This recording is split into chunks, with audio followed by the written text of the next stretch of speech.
Assalamualaikum warahmatullahi wabarakatuh. Bismillahirrahmanirrahim. Alhamdulillahirabbil alamin. Wassalatu wassalamu ala asyrafil anbiya'i wal mursalin wa ala alihi wa sahbihi ajmain. Asyhadu an la ilaha illallah wahdahu la syarikalah wa asyhadu anna Muhammadan abduhu wa rasuluh. Faqad qala Allah Ta'ala fi kitabihil karim wa huwa asdaqul qailin. A'udzubillahi minasyaitonir rajim. Bismillahirrahmanirrahim. Yarfa'illahu alladziina amanu minkum walladziina utul ilma darajat wa qala alaihi salatu wassalam may yuridillahu bihi khairan yufaqihu fiddin. Pemirsa yang dimuliakan oleh Allah, muslimin dan muslimat, yang mudah-mudahan kita selalu dalam lindungan, ridho, rahmat dan keberkahan dari Allah Subhanahu wa taala.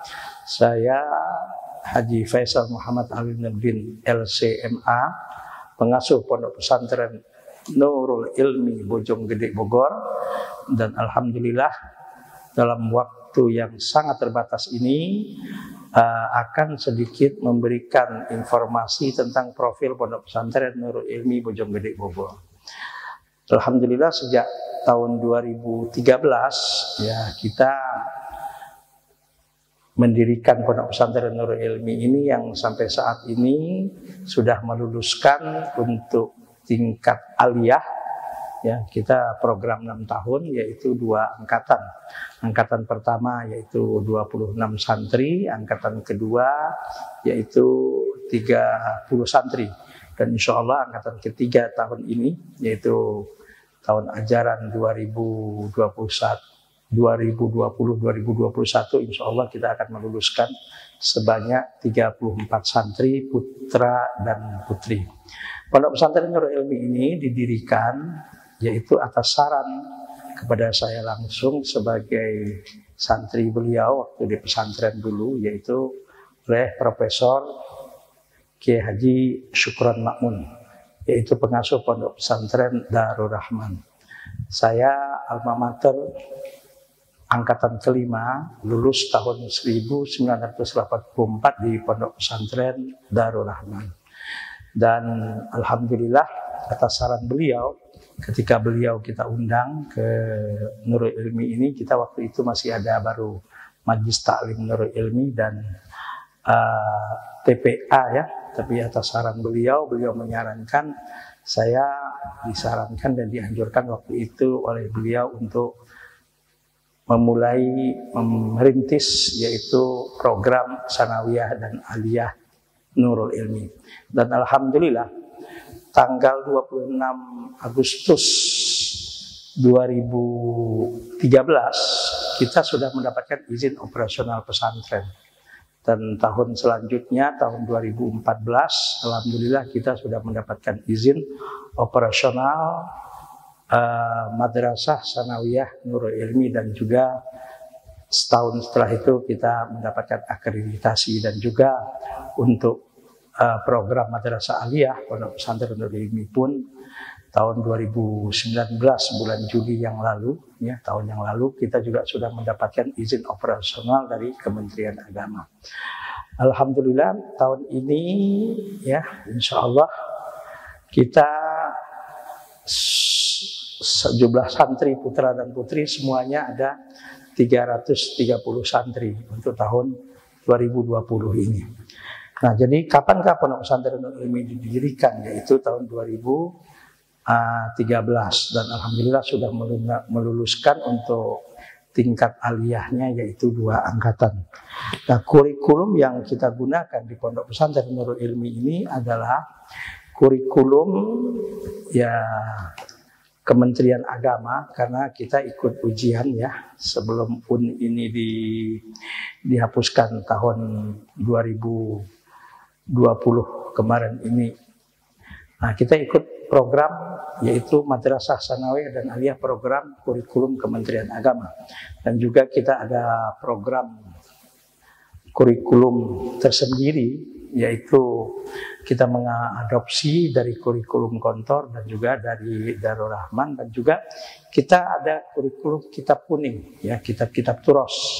Seperti misalnya Nahwu itu kalau di kelas Sanawiyah Aliyah kita belajar Nahwu Adi, tapi di program pesantren kita belajar misalnya dari Matan Jurumiyah, Imriti, Mutanimah, dan juga kita belajar kitab Fathul Qorib, Fathul Mu'in, dan juga Kifayatul Akhyar, bahkan Bidayatul Mujtahid. Dan untuk fikihnya dari kelas 1 itu Safinatun Najah, dan juga kita mempelajari kitab Tahzib misalnya, yaitu syarah dari kitab Matan Takrib, tapi yang ada penjelasannya dalil dari Al-Quran dan Hadis. Jadi kita juga mengadopsi yaitu program tahfidz, dan alhamdulillah kita programkan santri itu yaitu secara normal 2 juz 1 tahun. Tapi kita bersyukur kepada Allah, ada sebagian anak ya, bahkan tidak sedikit, yang sudah hafal selama di pesantren ini sampai 15 juz, bahkan ada yang 20 juz, bahkan ada yang 25 juz. Ya, artinya adalah program tahfidz ini kenapa juga kami butuhkan, karena supaya anak-anak ini betul-betul siap nanti di masyarakat, dan kurikulumnya juga ada ekstrakurikuler seperti muhadharah, pramuka, pencak silat, dan banyak lagi kurikulum-kurikulum yang lain. Kita setiap tahun itu ya, sebelum musim pandemi ini, kita setiap bulan, awal bulan, yaitu di hari Ahad pertama, kita melaksanakan apa yang disebut dengan kajian, atau namanya adalah silaturahim antara santri, wali santri, dan majelis guru. Dan di situ ada namanya kajian bulanan, ya, kajian bulanan. Sebelum saya sebagai pengasuh menyampaikan kajian kepada wali santri, biasanya tentang akidah, tentang pendidikan. Nah, anak-anak kita tampilkan semua yang menjadi protokol, baca Quran, terjemah, bahkan kita tampilkan misalnya pidato dari 3 bahasa, bahasa Arab, bahasa Inggris, dan tak terkecuali bahasa Indonesia, dan penampilan-penampilan lain itu semua kita serahkan kepada santri. Bahkan acara besar setiap tahun sekali seperti Maulid Nabi pun kita itu menyerahkan semua acara diisi oleh santri, dari protokolnya, yang baca Al-Qur'annya, dari yang namanya tampilan ceramah dari 3 bahasa, dan semua hadroh, semua acara diisi oleh santri. Saya hanya sebagai pimpinan, sebagai pengasuh hanya memberikan sambutan, dan terakhir adalah acara tausiah, ceramah inti dari penceramah yang kita memang undang dengan bergantian, ya. Jadi dan tetap 2 tahun sekali kita meminta kepada Syekhuna Kiai Haji Syukron Ma'mun untuk memberikan tausiah dalam ceramah Maulid setiap tahun tersebut, dan tahun berikutnya ya yang lain. Nah, inilah Pondok Pesantren Nurul Ilmi yang alhamdulillah sampai saat ini kami mohon doa dari Bapak Ibu, mudah-mudahan semua dilancarkan dan dimudahkan oleh Allah Subhanahu wa taala. Jadi kurikulumnya kita mengadopsi kurikulum Kementerian Agama, baik program sanawiyah dan aliyah. Kita mengadopsi kurikulum pesantren modern, bahkan seperti pelajaran insya, amri lugo, mutola'ah, mahfuzat dari kontor itu. Dan juga kita mengadopsi kurikulum kitab kuning, ya, kitab Uturos. Dan juga kita ada namanya program tahfidz Quran. Unggulan kita, ya, kita berusaha menjadikan unggulan kita adalah karena santri itu harus mengerti yang namanya kitab kuning, ya, dan harus bukan cuma sekedar bisa baca, bahkan bisa paham. Kemudian maka unggulan kita diantaranya adalah kita berusaha menjadikan unggulan kita salah satunya adalah bahasa Arab dan bahasa Inggris. Ini juga anak-anak biasa seperti di pesantren-pesantren modern ada disiplin bahasa, ada bagian bahasa. Dan juga unggulan kita ada yang namanya tahfidz Quran, dan juga unggulan kita adalah kitab kuning atau kitab Turos tersebut. Kita menginginkan anak-anak ini bukan cuma sekedar pintar ceramah, tapi juga banyak hafalan Qurannya, dan juga bisa baca kitab-kitab warisan ulama, yaitu kitab Turos tersebut. Subhanallah, alhamdulillah selama ini program ini alhamdulillah bisa terlaksana, walaupun di dunia ini tidak ada yang sempurna, dan kita selalu mencari mana yang baik dan segala pembetulan kepada untuk menuju kepada hal yang baik. Kemudian visi kita jelas ya, visi kita jelas, yaitu pesantren mempunyai visi siap dipimpin dan siap memimpin. Jadi menginginkan alumni-alumni dari Nurul Ilmi ini nanti di masyarakat untuk menjadi manusia-manusia yang siap pimpin dan siap memimpin. Dan bagaimana nanti mereka nasibnya, ya tidak harus mungkin jadi ustaz, tidak harus jadi kiai, jadi apapun yang penting bermanfaat. Khairun nas anfa'uhum linnas. Boleh jadi mungkin kita tidak tahu ya, mereka ingin menjadi pengacara, menjadi mungkin seorang entrepreneur, pengusaha, atau menjadi politisi, atau menjadi hakim, atau bahkan mungkin menjadi polisi, menjadi tentara. Itu nasib mereka lah. Yang penting di pesantren ini kita punya visi, santri-santri ini adalah bagaimana bisa menjadi manusia yang muslim yang siap dipimpin dan siap memimpin. Misi kita jelas, yaitu kita menciptakan dan membuat, bukan menciptakan, mengarahkan dan bagaimana membentuk, yaitu para dai dan daiyah ya, yang mereka itu berwawasan keilmuan yang cukup tinggi, dan yang paling penting mereka berakhlak karimah. Dan mereka itu selain berakhlak karimah, yang penting mereka itu bermanfaat untuk agama, nusa bangsa dan umat manusia. Moto santri di Pondok Pesantren Nurul Ilmi ini selalu di dalam ceramah-ceramah itu saya selalu, khususnya sebagai pengasuh, bahkan guru-guru pun, bahkan kita tempel itu spanduk supaya anak-anak setiap hari baca, yaitu moto kehidupan santri Nurul Ilmi itu, yaitu jadikan iman sebagai landasan hidup, kemudian hadapi kehidupan ini dengan ikhlas ya. Kemudian yang ketiga, mulai segala sesuatu itu dengan doa. Setelah itu bekali diri dengan ilmu, skill, dan percaya diri yang tinggi. Dan setelah itu santri ini kita buat mereka itu supaya menjalin silaturahim seluas mungkin. Nah, setelah landasi hidup dengan iman, hadapi kehidupan dengan ikhlas, kemudian lagi mulai segala sesuatu dengan doa, bekali diri dengan ilmu, skill atau keterampilan hidup dan percaya diri yang tinggi, jalan silaturahim seluas mungkin. Baru setelah itu bekerjalah sesuai dengan aturan syariat. Rajin, sungguh-sungguh, kreatif dan inovatif, dan yang paling penting juga proporsional. Nah, baru bertawakal kepada Allah Subhanahu wa taala. Nah, setelah bertawakal kepada Allah Subhanahu wa taala,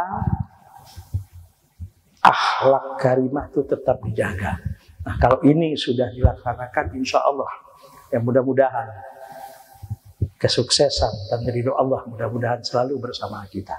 Nah, ini misi atau moto hidup santri Pondok Pesantren Nurul Ilmi, dan itu yang selalu kita ajarkan kepada anak-anak kita. Kemudian pondok ini insya Allah ya, kita berlandaskan akidah Ahlussunnah wal Jamaah ya. Itu di dalam lambang Pondok Pesantren Nurul Ilmi itu jelas sekali ya. Bintang 8 itu adalah dengan di bawah kotak ya, di dalam kotak 4 yang warna hijau. Hijau itu artinya adalah kedamaian. Jadi dan bintangnya itu ada warna biru, dan bintang yang 8 itu di pinggirnya adalah warna putih. Ini lambangnya adalah apa? Bahwa santri Nurul Ilmi ini kita amanahkan dan mudah-mudahan nanti bisa menjadi manusia-manusia yang menyampaikan ilmu pengetahuan yang dilandasi dengan keikhlasan untuk membawa kepada kedamaian. Nah, 4 kotak 4 segi 4 itu adalah berlandaskan kepada 1 Al-Quran, Sunnah, Ijma, dan Qiyas. Dan juga kita mengakui 4 sahabat Khulafaur Rasyidin, Abu Bakar, Umar, Utsman, dan Ali. Dan juga secara fikih kita mengakui mazhab Ahlussunnah wal Jamaah, yaitu mazhab Hanafi, mazhab Maliki, mazhab Syafi'i, dan mazhab Hambali. Tapi karena kita di Indonesia ini adalah mempraktekkan mayoritas adalah fikih mazhab Syafi'i, dan setiap hari dalam ibadah santri-santri, kita mempraktekkan ibadah yaitu mazhab Asy-Syafi'i. Anak-anak itu kalau sholat subuh di pesantren ini ya kunut ya, dan juga kalau taraweh di bulan Ramadan itu 23 rakaat. Namun kami tetap mengajarkan kepada santri-santri ini supaya tidak fanatik buta. Kalau seandainya nanti di masyarakat bisa jadi mereka disuruh menjadi imam di tempat yang sholat subuhnya tidak kunut, ya tidak ada masalah, karena itu hanya masalah khilafiyah. Nah, kami mohon dukungan, doa daripada Bapak dan Ibu. Mudah-mudahan pondok pesantren Nurul Ilmi ini menjadi pondok pesantren yang bisa melahirkan dai dan daiyah yang betul-betul menjadi khairun nas anfa'hum linnas. Dan alhamdulillah ya, tanah di pondok pesantren Nurul Ilmi ini sebagian pertama kali dulu sekitar 200 meter itu diwakafkan dari Profesor Dr. Samsuri Jauzi. Kita bikin majlis taklim sebelum pesantren, dan alhamdulillah keluarga almarhum Bapak Haji Ibrahim Nur dan keluarga istri beliau yaitu Hajah Nilda Dahlan juga mewakafkan yang sekarang jadi lokasi santri putra sekitar 2000 meter, dan yang lain tanah-tanahnya alhamdulillah Allah memberikan rezeki kepada saya. Nah, dengan rezeki itu kita beli tanah dan alhamdulillah itulah yang ada sekarang. Dan juga ada wakaf terakhir sekitar 520 meter itu dari keluarga Haji Fakih ya, yang kebetulan istri beliau ini Haji Fakih ini adalah istri beliau adalah sepupu dari Umi, istri saya. Dan dari mana biaya pembangunan? Ya mayoritas adalah pertama kali memang kita dapat suntikan dana waktu itu dari Muhsinin dari Saudi Arabia. Tapi setelah itu dari para Muhsinin, ya, jemaah-jemaah kaum muslimin yang bersimpati, alhamdulillah mereka menginfakkan hartanya untuk pembangunan pesantren Nurul Ilmi ini. Kami tidak bisa banyak bicara kecuali hanya mendoakan, mudah-mudahan infak, sodako, dan juga wakaf, semuanya kebaikan mudah-mudahan diterima oleh Allah Subhanahu wa Ta'ala, menjadi amal soleh, menjadi amal jariah, dan dibalas oleh Allah dengan berlipat ganda. Dan mudah-mudahan mereka yang sudah meninggal daripada muslimin ini, dosa mereka diampuni oleh Allah, dilapangkan dalam kubur mereka, dan insya Allah dimasukkan ke dalam surganya. Yang masih hidup mudah-mudahan senantiasa dalam keadaan sehat walafiat, dilindungi oleh Allah Subhanahu wa Ta'ala, diberkahi kehidupan mereka, diluaskan dan diberkahi rezeki mereka semua. Terima kasih. Nah, mudah-mudahan sekilas info tentang profil Pondok Pesantren Nurul Ilmi Bojonggede, Bogor, Jawa Barat ini. Dan sekali lagi terima kasih kepada semua wali santri yang telah mempercayakan, menitipkan putra-putrinya untuk dididik di Pondok Pesantren Nurul Ilmi ini. Yang keluar alhamdulillah sudah 2 angkatan, ada yang kuliah, ada yang mengabdi di masyarakat, dan yang penting bagaimana mereka semua menjadi anak-anak yang khairun nas anfa'hum linnas. Mohon doa dari Bapak Ibu, mudah-mudahan sekali lagi kita bisa berbuat yang betul-betul bermanfaat untuk kehidupan umat manusia, bukan hanya di Indonesia ini, bahkan untuk kehidupan manusia dimanapun. Subhanakallahumma wa bihamdika asyhadu an la ilaha illa anta astaghfiruka wa atubu ilaik. Wallahul muwaffiq ila aqwamit thoriq. Maaf lahir dan batin. Assalamualaikum warahmatullahi wabarakatuh.